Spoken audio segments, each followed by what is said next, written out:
Welcome everyone. It's a pleasure to kick off the day 2 of our workshop. I'm going to speak about creating global resources to support variant classification. And I did want to start things off with a story. And in fact, I'll give 2 stories at the beginning of this lecture, because I think it really underscores why it's important, the work that we do in variant classification. And this is a story written in the Wall Street Journal about a girl who underwent genetic testing. Her name was Esme Savoy, and she was born in 2011, was affected by hypotonia, failure to thrive, seizures, had cardiac arrest, and she's had a number of genetic tests over her lifetime, multiple tests, and in fact multiple diagnoses as to what the cause of her condition was. Initially, she was told that she had an early infantile epileptic encephalopathy due to PCDH19 variant. And in fact, the family started an online support group for parents of children with variants in that gene. She raised money. They were highly engaged for 2 years, but then noticed that their child wasn't like other kids with that same gene variant. She then, in 2015, that variant was reclassified and actually ruled out as the cause of her disease.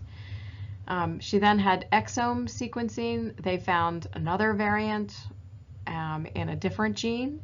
It was classified as uncertain significance, but the family, was convinced that that probably was the cause. They stopped the other foundation and started a new foundation, an SCN8A, to stimulate research in that area. Then a year later, that exome was reinterpreted. The variant was still a VUS, but then they found other variants that they thought were pathogenic and likely pathogenic and were probably the cause of disease. So you can see what's going on here. A constant evolution of knowledge, of opinions about a variance, and in fact, over the course of this time period, 10 years, the standards that we've used to classify variants has significantly changed, and that has clearly impacted this family. I also want to share another story, and this one is more about data sharing. Over 6 years ago now, my lab detected a PTPN11 variant in a fetus with increased nuchal translucency seen on ultrasound. That variant had been observed in an Ashkenazi Jewish patient with Noonan syndrome and was reported by a very well-respected lab as pathogenic. I had tried to get access to a research data set of individuals of the same background, so I could determine the allele frequency, which is important in interpreting variants, but was denied access. So we did the best we could with the evidence we had. We reported it as likely pathogenic, and the couple terminated that pregnancy.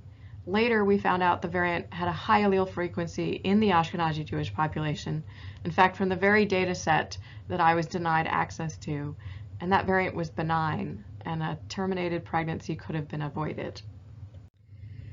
The good news is that 6 years later, we now have other resources. We've come a long way. We have the ClinVar database that Melissa's going to tell you about today, working in partnership with ClinGen, and we also have the Nomad database, sharing allele frequencies from many populations around the globe.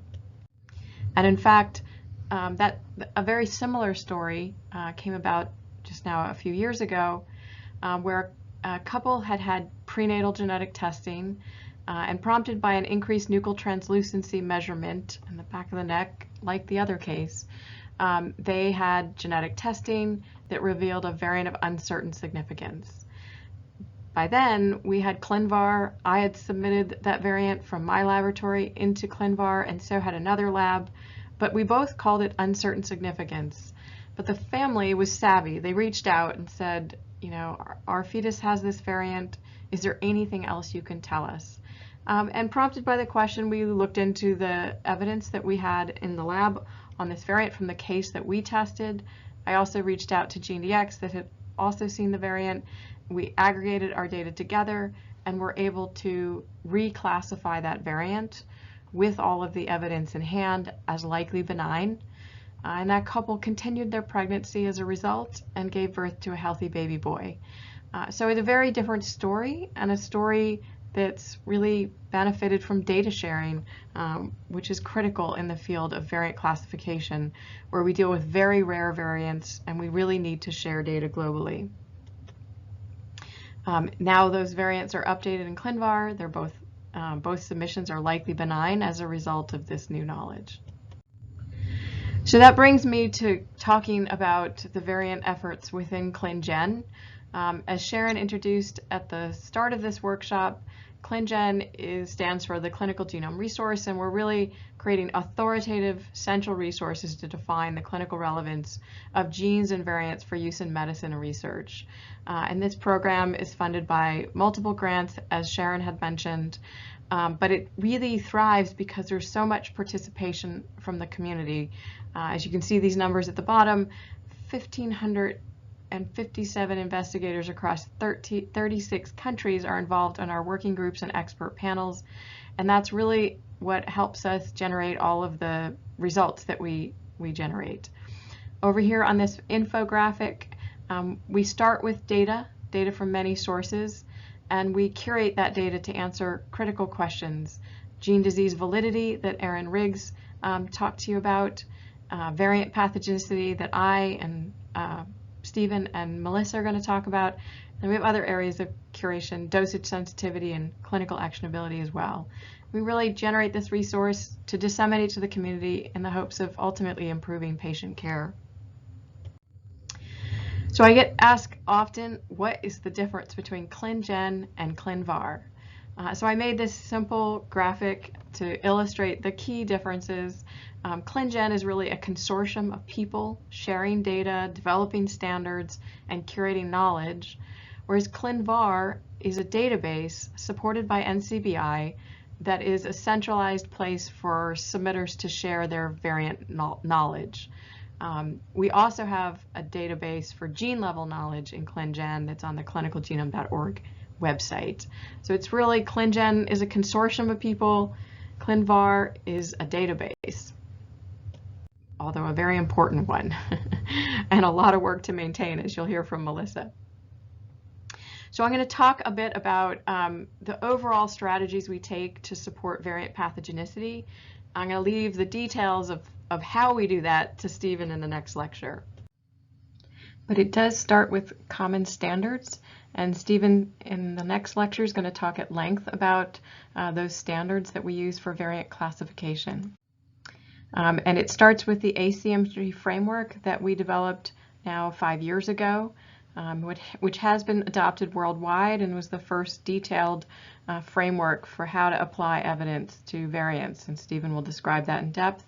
And he'll also talk about the sequence variant interpretation work group that ClinGen has launched to evolve those standards.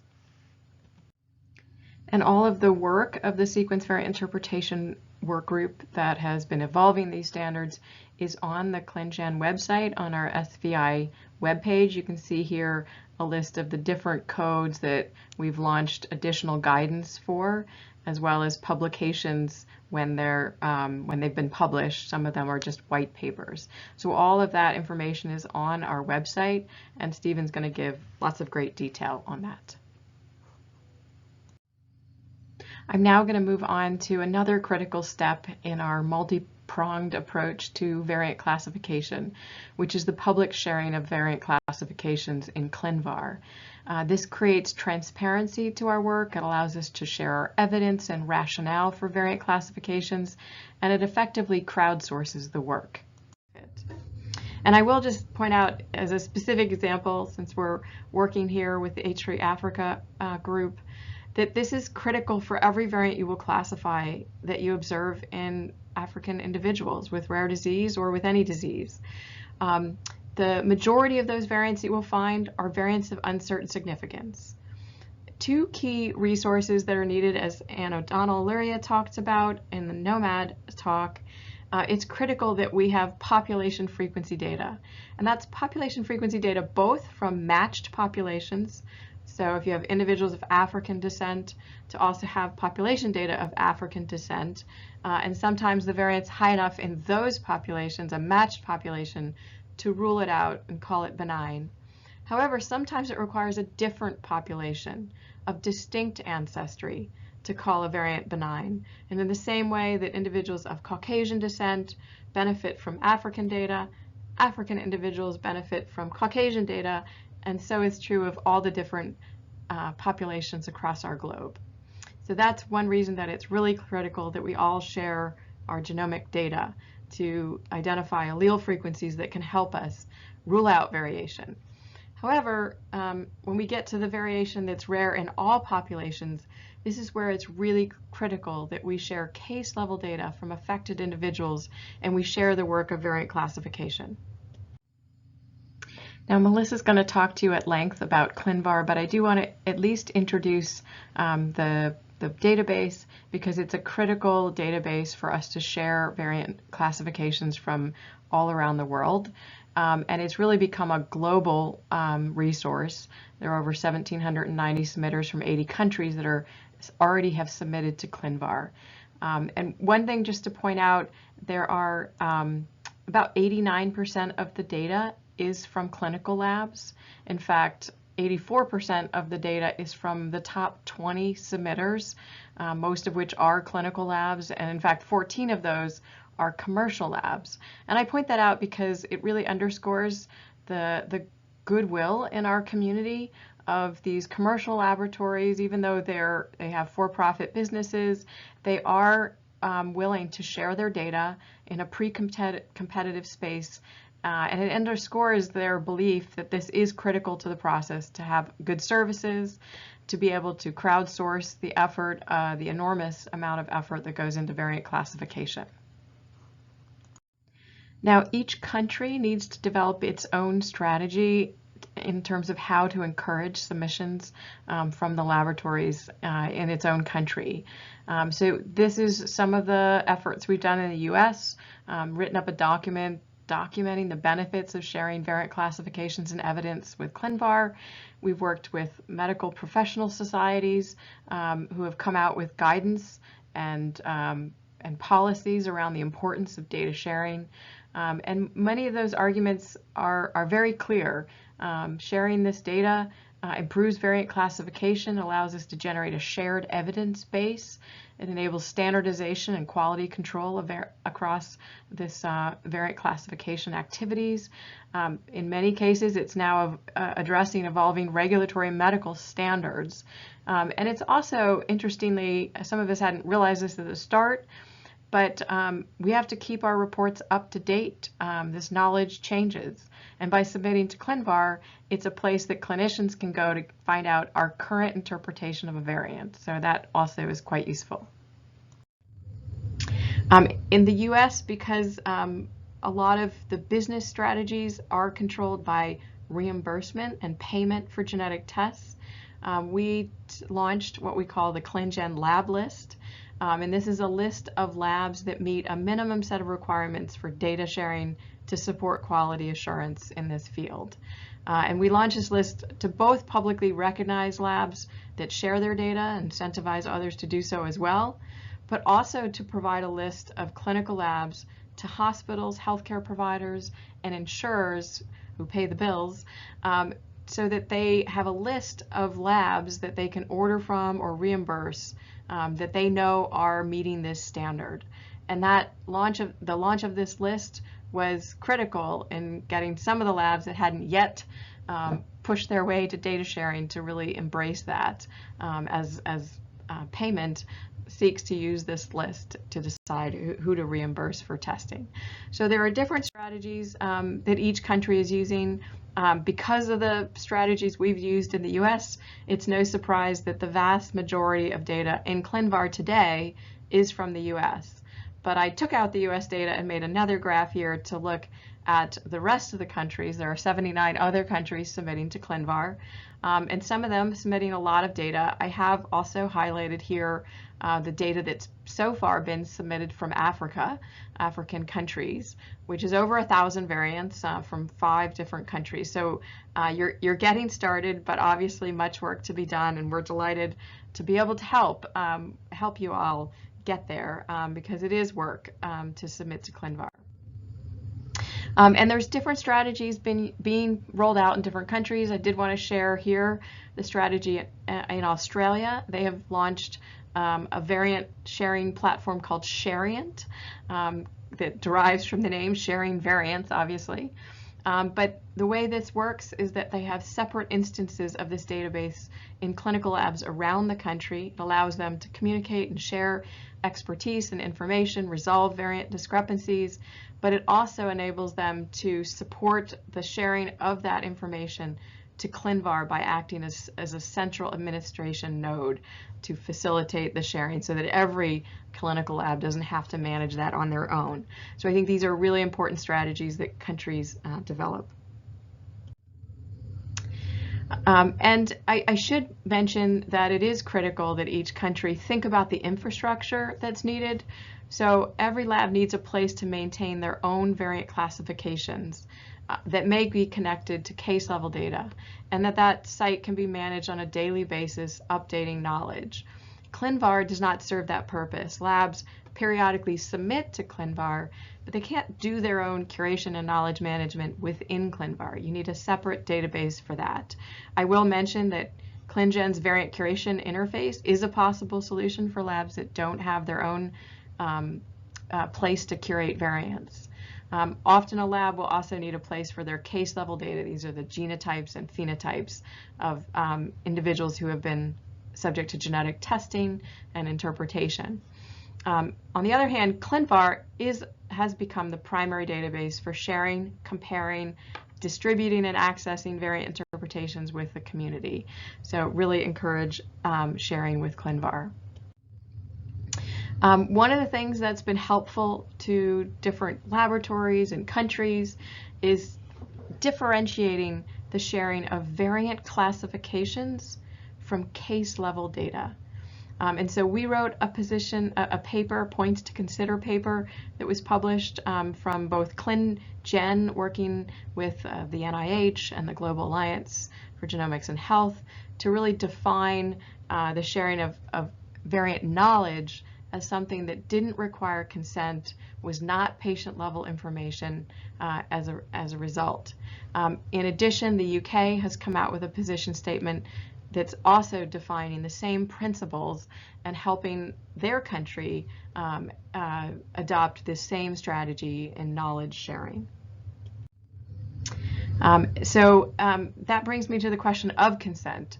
So as I pointed out from these position statements, consent is not required to share variant interpretations with summarized evidence, but it is required if you want to share more detailed individual level data. And ClinGen actually has videos now in multiple languages that helps explain the difference, where we can talk about summary or aggregate information to support variant classifications that can be shared without consent, as well as what the benefit of providing that consent and be able to share detailed clinical phenotype on a per case basis, still de-identified, but at least more granular, which does sometimes require consent. So now we're going to talk about interlaboratory conflict resolution. This is where we resolve differences in the classifications between laboratories. And one of the things that helps us to do that conflict resolution is by sharing in ClinVar. When we do that, we can look for data where multiple submitters have submitted. So we look at all of the data in ClinVar, and I've plotted it in a pie chart here. First thing you'll notice is that 74% of the variants that have been submitted to ClinVar have actually only come from one submitter. And that underscores just how rare much of the variation that we deal with is when it's only been seen by one laboratory. However, if we look at the 26% that's been submitted by more than one laboratory, a total of 15% of all variants are concordant in their interpretations. They're the exact same classification. About 5% are what we call confidence conflicts. So one lab may have called a variant pathogenic, another lab calls it likely pathogenic. Largely, those aren't significantly meaningful differences. They're usually treated the same clinically. Where we start to care more is when we get into the orange and red zone here. So in orange are about 5% of variants in ClinVar that have differences that are one lab calling the variant uncertain and another lab calling it benign or likely benign. And while that shouldn't lead to changes in medical management, certainly getting more VUSs on reports does create hassles and sometimes can be misinterpreted. So we do try to resolve those differences. But what we spend most of our time on is the 1% of ClinVar that has what we call medically significant conflicts. And this is where one lab has called a variant pathogenic or likely pathogenic, and another lab has called it VUS, likely benign, or benign. Currently in ClinVar, there are a little over 10,000 of those medically significant conflicts. Now, in ClinVar, as Melissa will describe, I think, there's different star levels that represent the level of review that each variant has undergone. Submitters that submit their assertion criteria, so the methods that they use to classify variants, as well as the evidence that supports those variants, get a single star, as opposed to those who don't do that get 0 stars. So we actually usually focus on those assertions that came from 1-star submitters, and in fact you can also designate whether you're a clinical lab or not. And so we usually focus on the discrepancies between clinical labs where we know they're going to have clinical impact, yet these labs are usually taking standardized approaches. So those variants represent a little over 5,000 discrepancies currently in ClinVar, and that's the batch that we're spending most of our time on. So in the first phase of our variant discrepancy resolution efforts, we got 4 labs together and we tested out whether we could resolve our differences. We started with 242 discrepancies, and then we not only had everybody reclassify all of those variants so that we could compare current knowledge, we also looked at why we were different in those variant interpretations. So sometimes it was just because we hadn't yet submitted our most up-to-date interpretation into ClinVar, and that's a key point to keep in mind, is that labs periodically submit to ClinVar for the most part, and so the classifications in ClinVar can be out of date to some extent, so it's always important to look at the date that variant was classified. Now, as Melissa will tell you, they're rolling out API-based submissions, so that may improve over time. Then for another chunk of variants, once current standards of interpretation were applied, that resolved about 1/3 of the variants. For another about 15%, it was differences in how we were using data from public resources like allele frequency data, things like that. And then about 1/3 of the time, we were different because we actually had different underlying evidence that we each had access to. So maybe one lab had segregation data or de novo occurrence observations from their own testing that wasn't published and no one else has access to. And that is really one of the key things of why we submit to ClinVar, is so that we can be alerted when labs have other knowledge that we haven't taken into account. We've now moved on to phases 2 and 3 of this effort, and what you can see here is that in phase 2, and this work was led by Stephen Harrison and Jill Dolinsky, and they took a more streamlined approach, the outlier approach, where they really focused first on having laboratories that were different than the rest of the labs reinterpret the variants first. And in doing so, that resolved 63% at the start, and that was a much more efficient process. Phase 3 now involves even more laboratories to really all work together at sharing data and resolving discrepancies. I will say that a lot of our discrepancy resolution is now moving on into our ClinGen expert panels. But an important thing to note is that even when we don't facilitate discrepancy resolution through active interlab efforts, about 24% of variants that were discrepant were resolved simply because the data was transparently accessible in ClinVar. So again, can't underscore enough the importance of sharing data. Now, I'm also part of another program called the AllUS Research Program that's doing some activities very similar to ClinGen in terms of interlab discrepancy resolution, because this program has 3 different genome centers that have 4 clinical labs as part of them. And in order to return results to the participants whose genomes we will sequence, we needed to harmonize all of our variant classifications so that no participant across the program would get different interpretations of the variants. So these were the 4 laboratories: Color, Baylor, University of Washington, and Mass General Brigham LMM. And we first shared all of the variants from the ACMG 59 gene set, which is what we'll be returning results from. That was just under 50,000 variants. And of that data set, about a quarter of the variants were seen in common between the laboratories, and we could compare our interpretations. And when we did that, we had agreement of 99.1%, which is actually quite high, and really underscores how far we've come as a community in getting ourselves to concordance.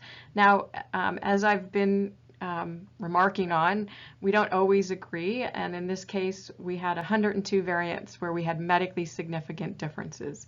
So we went about tackling those variants through, first, round 1 was the outlier approach that I just spoken about for the ClinGen project, as well as stimulating labs that had older classifications to reassess them. And then that resolved 46% of the differences right away. We then tackled, with more effort, the next 54%. That required all of us to share our rationale for the classifications, what codes we applied, the evidence we had, and through a number of months of work, we were ultimately able to resolve all 102 variants. So a great effort. Now, as this program launches and we start returning results, we're already sequencing, but we haven't quite gotten approval from the FDA to start returning the results, but we will soon. And then we'll continue this process in real time. We actually have a platform built by the Color team where all the results get reported. So if anyone has a differing classification in the system, it will halt you from being able to sign out the case. And then that variant will be triggered to our variant adjudication committee that meets every other week, and we will continue tackling the differences in interpretation. For those variants that we can't tackle within the committee, we will punt them over to our ClinGen expert panels, and that will help us resolve differences in variant classification. Occasionally there's exceptions, variants we're not even sure we want to return, and we'll involve our return results committee in those. So that just gives you an example of really applying the principles of ClinGen for specific projects that really require highly rigorous standards in variant classification. Now, even when we try really hard, we don't always agree with each other in the end, and so we don't actually expect 100% concordance between clinical labs. In fact, the most common reason we differ in our classifications is how we treat functional data. One laboratory director may decide a functional assay is valid and good evidence in support of variant classification, and another lab may say they don't trust it, they don't feel it's been well validated, and they wouldn't apply the same level of evidence or, in fact, any evidence. Those are examples where we can differ in variant classification, and that is one of the reasons that we do engage experts. So resolving the remaining interpretation differences does require expert consensus. So that brings me to the 4th prong, where we build these expert panels so that we can generate these consensus approaches to variant classification. And this is just an example of a variant, which in ClinVar actually has 33 submissions on it, and it spans a whole range of different interpretations, as you can see here. 22 pathogenic, 4 likely pathogenic, 2 variant of uncertain significance, 2 likely benign, and 2 benign. And actually this is in a much better state than it was before we submitted our expert interpretation. But basically, when you have these variants with differences in interpretation, we can bring in our expert panels that can classify these variants, and then using the star system, move these variants up to 3 stars so that the expert panel classifications override the individual submitters, and that's how we can very quickly resolve these differences in interpretation. So to do this work, ClinGen has been forming all of these expert panels. On our website is a page that talks about our expert panels, And right now we have 13 different clinical domain working groups. These are broader disease areas that we support multiple expert panels in. You heard from Erin Riggs about our gene curation efforts. So we have 32 gene curation expert panels, or GCEPs, but we also then have 37 variant curation expert panels so far, doing a lot of the work that I'm starting to now describe. Now these expert panels have to operate with experts from around the globe. So it does create challenges for the time zone issue, which we have to deal with. Some of you may be in your pajamas, others late in the evening with a drink in hand, but we make it work. And in fact, we have over 1,500 researchers and clinicians and other experts from around the world that are participating in our expert panels. And that's really what makes them so rigorous, is to have that diversity of opinion and background and data sets that they all bring to the table.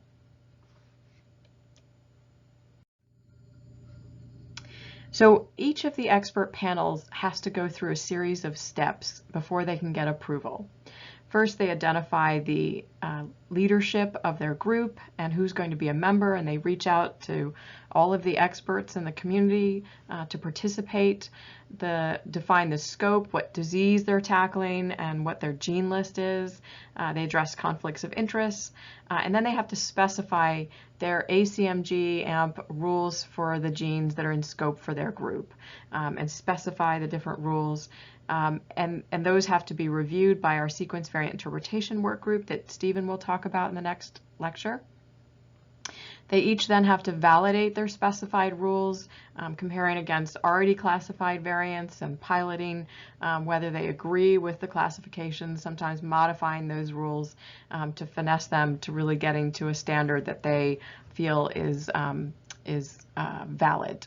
And then once approved by ClinGen, they can move on to then classifying variants regularly through their working group and submit those to ClinVar. Now, when they do this specification, there are a number of codes that are specific to a disease area or a gene. So, what are the functional domains or hotspots of those genes or proteins? Are there validated functional assays? What's the prevalence and penetrance of that condition? Is there phenotype specificity of it? Pathogenicity mechanisms specific to those genes? These are all aspects of variant classification that are best done with specifications for the particular disease or gene. And just by way of an example, the RASopathy Variant Classification Expert Panel, or VCEP, when they did their work, the final classification of over 60% of the variants that they classified for the RASopathy conditions were impacted by these rule specifications. The good news is that once they made these specifications that were very clear about how to use certain data types, the labs were able to reach 100% concordance for the discrepancy that they reassessed. So it really shows you that doing this process that our expert panels do brings a level of reproducibility and objectiveness to the data analysis that sometimes isn't there when you're having to make a rule set for every gene in the genome. Now, the write-up of the rules from each of those expert panels goes on the sequence variant interpretation workgroup webpage shown here. Once published, the publications are also linked there, and that's a central place to get access to all of the different rule sets for each of our expert panels. So to date in ClinVar, we have nearly 12,000 expert classified variants from our expert panels, and shown in this table are the many different variant discrepancies that have been resolved by the experts submitting to ClinVar. All the stats on the expert panels that are managed by ClinGen are in our evidence repo database, and you can go there and see the tallies of the number of variants that have been tackled by each of our expert panels that are approved. Some of them are still developing their rules and haven't yet submitted data as they're going through their validation, but all the summary of the data that is in its final stage is in the evidence repo. But when you look in ClinVar in particular, because all of these are submitted to ClinVar, this is where you'll see the expert panel tag that I showed you earlier for the hearing loss variant. And I think I mentioned that because this is a rigorous process that ClinGen goes through and we apply to the FDA for recognition of our variant classifications, they all have this tag, FDA recognized database. You can, in addition to the classification and which group made it, you'll see an evidence summary of all the detailed evidence that went into classifying that variant. There's also a link to our evidence repo where you can get access to the structured evidence with each code and the rationale for why it was or wasn't applied, all laid out in that evidence repo. Not all of that structured data fits into ClinVar, but there's a link to get to it if you want everything there is to be had for that variant. And then all of this work of classifying these variants is done in ClinGen's variant curation interface, shown here, where they have access to all the codes and the ability to apply them at different strengths and track all of the decisions that are made by the expert panels, as well as get access to data, population data, etc. that's either brought in an automated way or in some cases entered through publications, etc. And this platform is used by both our expert panels, but also individual laboratories and even individual clinicians will use this to classify variants. And there's going to be a breakout session tomorrow teaching you how to use the VCI if you're interested in doing that. I do want to mention that although we have a large focus on resolving variant classification discrepancies, we also work to classify VUSs that we think we might be able to move out of the VUS category. And this slide is an example from our cardiomyopathy expert panel where there were 7 variants in their first pilot set that they were able to move from uncertain up to pathogenic or likely pathogenic by aggregating evidence across different groups. So you can see originally this variant was uncertain significance by the 2 labs that had submitted on it, but later when the expert panel brought the evidence together, they were able to move it to likely pathogenic. So this is happening routinely, and there's a prioritization of variants where they may be VUS by everyone, but there's a lot of submissions on it that suggest there might be able to aggregate that data and move it to a different classification. So I will make sure I point out that the goal of our expert panels is not to classify every variant. We will never get through the over 800 million variants in the human genome. There's probably over billions of them. So we have to prioritize. We focus our priorities, as I've already alluded to, on resolving discrepancies in variant classification between labs that submit to ClinVar. We also want to make sure we've classified the most prevalent pathogenic variants that are seen in cases. And then, as I mentioned before, we examine those variants that have been observed in multiple cases through which combining data may move them from VUS or even from likely pathogenic to a more certain state of understanding. Now, as I mentioned, all of this work is largely done by volunteers and other experts who are willing to share their time and contribute to this collective curation of variant knowledge. And so I encourage all of you to participate.